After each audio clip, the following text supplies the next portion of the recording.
Hello to my fellow friends and welcome back to Minimalism with Michelle. In my previous videos, I've shared with you about time management and communication skills, and I received very good feedbacks from you all. Today, I'm going to talk with you about how have I started and maintained my reading habits.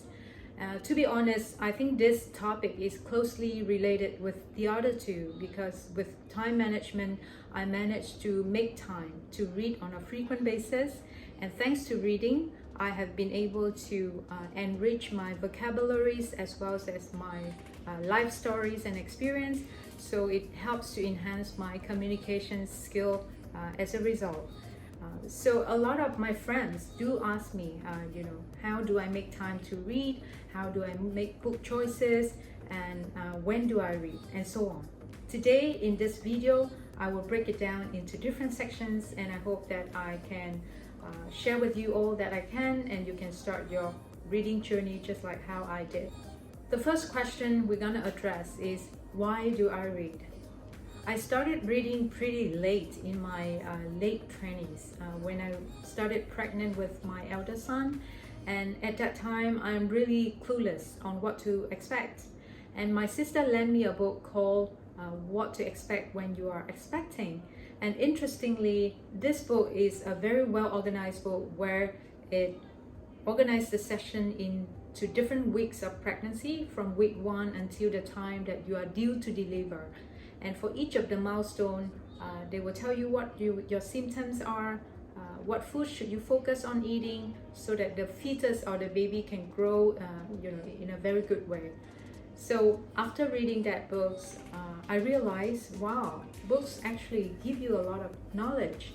So when my kids grow up, my reading choices progress together with that. So if you ask, why do I read? Yes, because I need the knowledge. I tend to read in English for two reasons. One, most of the Vietnamese information on internet, they are being translated from original sources which was written in English. So if your English capabilities is proficient enough, you should read on English materials. Of course, you need to know how to differentiate good sources from not so good sources, because you don't want to get information from unreliable sources. And two, usually for English sources of information, they have very well established reference system where this piece of information, where does it come from, and then you can do a further research on it.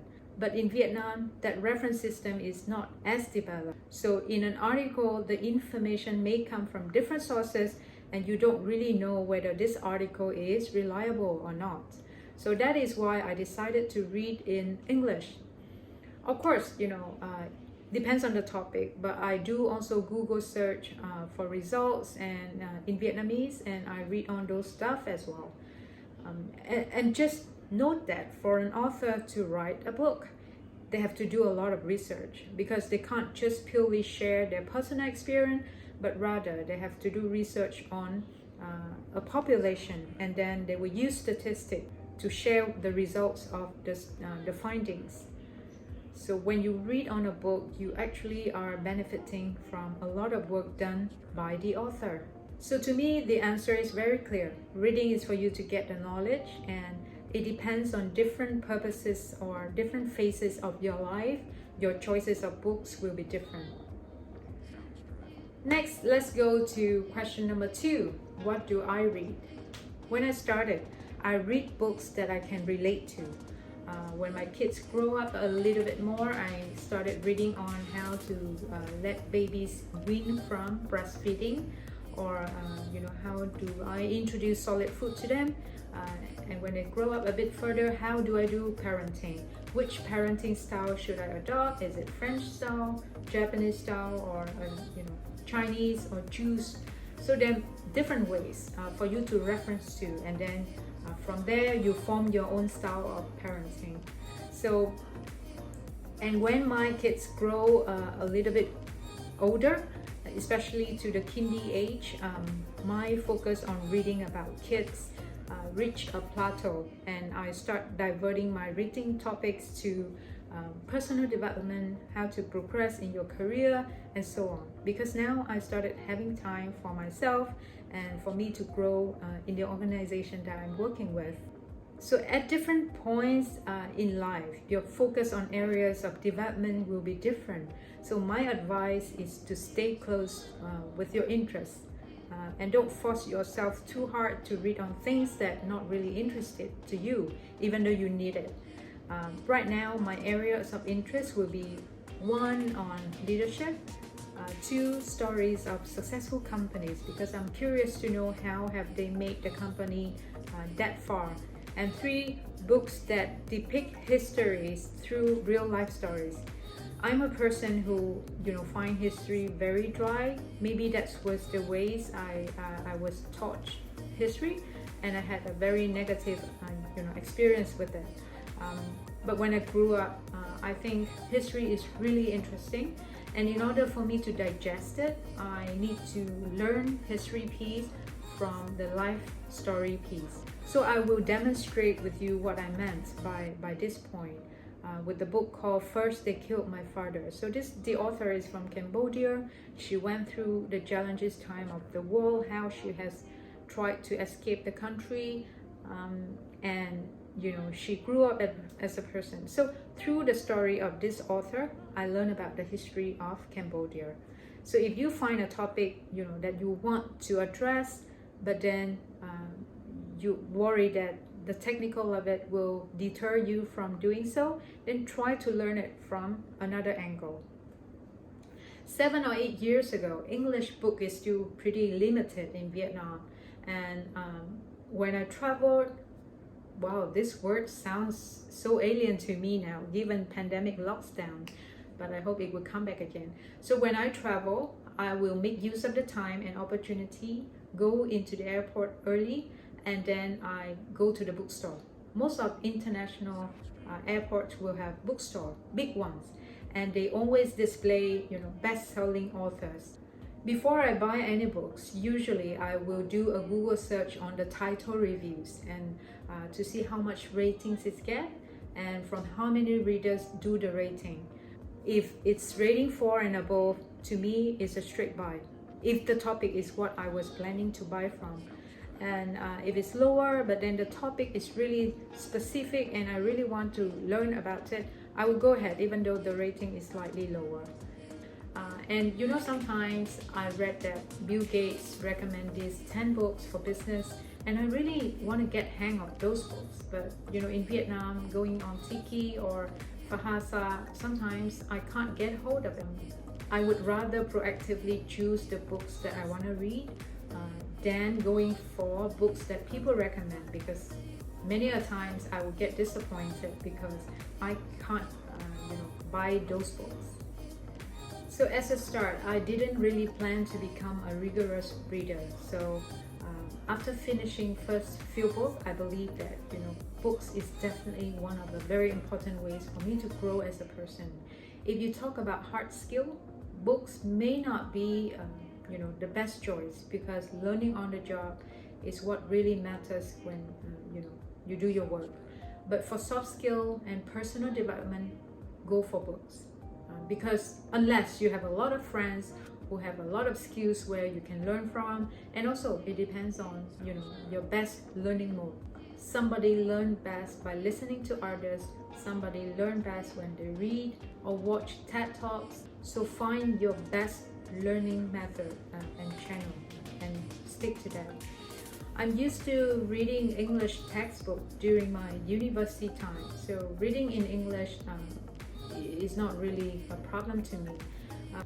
Don't get me wrong, there are still a lot of new words in books that I read which I don't know the meanings, but I'm not deterred by those things, but rather I will move on and try to find out what the author has to say, instead of finding out words by words what does it mean, but at the end I lose the main focus on getting the meanings.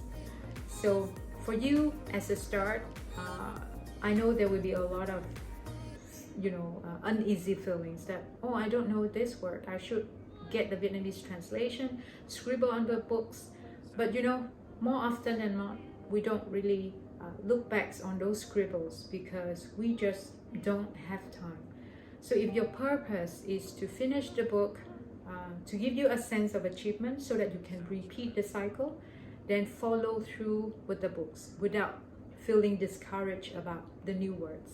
So I want to share my formula for you to get used to the habit of reading. First, you read things you like. Simple books, but things you like.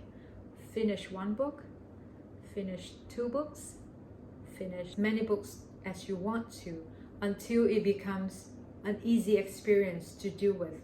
And then when it already instilled into your habit, you can then explore into harder subjects. In my case, it's history. So that is how I instill my habit of reading and how to progress it even further in the future. And a few of you ask me whether it's a bad thing, if you read a book halfway and then you want to stop and move on to the next book, or sometimes you want to read two books at the same time because you don't want to get bored with one topic. My answer, by all means, go ahead if that's you want to do, because especially at this stage when you are trying to build the habit, stay true to your feelings because it helps you to feel that reading is actually pleasant and I can do things that I want to. And you know what? Our brain is smart enough to deal with 2 or even 3 books at a time. Doesn't matter. Just like how kids are being multilinguistic at the same time because their father and their mothers are from different nationalities.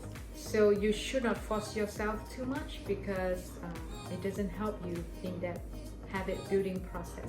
For example, when I read the book called The World is Flat, it is an amazing book. It's a book that gives me an eye-opening view on how globalization has impacted every corner of the world. But to be honest, when the book is this thick and when I reached half of it, I started to feel bored because the author started to repeat himself and I feel annoying, right? Because it's the same point, but he kept repeating it. So I decided that's enough, okay? I have get the gist of the book. In another occasion, I will be reading on books that are pretty technical and I feel overwhelmed. And in order to balance myself out, I alternated with a fiction books. So on a few days, I read on this more on the technical side, and then on the other days, I will read on the fiction side. So it gives me a good balance. So that's also a tip that you can try. So how else do I read? I take notes. This habit didn't really start from the very beginning, but I learned about it along the way from other readers, and I think it's a good tactic to have. Some of you may know I do sell my secondhand books to friends, and the proceeds I will donate to SOS Village. And with this initiative, I've been doing it for a few times for the past 2 years, and I find it, because I know I'm gonna sell the books, right? So I better read it carefully. I better take notes of the key points I want to remember so that when I give the books away, I don't feel, oh, now I have no source of reference anymore. So the action of giving away books and donate the proceeds to charities actually has a lot of benefits. One, I can declutter my shelf and give space for the new one, so my house will be clean and tidy all the times. 2, I would love to give you convenience in getting the books that you feel interested in at a discounted price, right? And 3, I'm helping the orphanage with the proceeds from the sales. And now last but not least, when do I find time to read? A very good question. When my son started primary school, he then have to go to school pretty early, 7:30. And because I have to send him to school, I will go to the office as early as him. So at 7:30, I will be at a coffee shop downstairs on my office building and having 1 hour to go where I can enjoy my coffee and then reading my books. And I managed to squeeze in a lot of reading during that period of time. Now I have moved house, so my house is further away from my kids' school, but then because it's far, I don't really send the kids to school, so I managed to get out of the house early as well, and then I repeat the cycle. Just that I need a coffee shop where I can sit down and then read my books. So, and also during the weekends, right? My kids will have their extra curriculum classes. So during that 1 or 2 hours sweet time of waiting, I will find a nearby, again, coffee shops and then do my readings. So those are the occasions where I read a lot. Of course, with pandemic, lockdowns, no coffee shops, I have to adjust a little bit, right? Now I will read on the balcony, in my bedroom, and so on. So we have to adjust with the situation, and it hasn't worked as well because I also have a lot of distraction from cooking, from house chores, from taking care of the kids 24 hours.